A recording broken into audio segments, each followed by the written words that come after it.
ఈ మెయింటెనెన్స్ సరిపోతుంది, వాళ్ళకి లాభం రావట్లా. ఒక 4 నెలల 5 నెలలకు మూసేసుకుంటారు. 2 లక్షల లాస్ మునిగిపోయింది అక్కడ.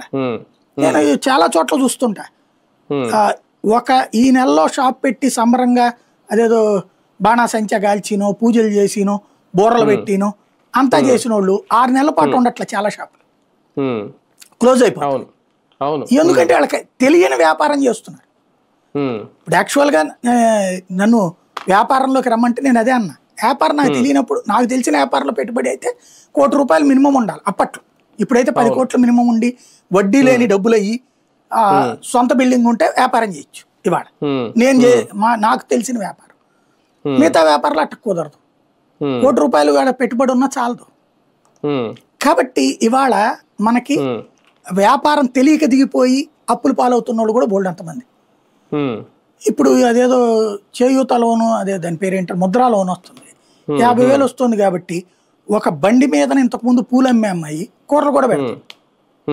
కూరలు 2 రోజులు పోయాక కుళ్ళిపోతాయి, కొనేవాళ్ళు లేదు ఇక్కడ. ఎందుకంటే సందుకి 4 కూరల బండ్లు వస్తాయి, ఎన్ని చోట్ల కొంటారు?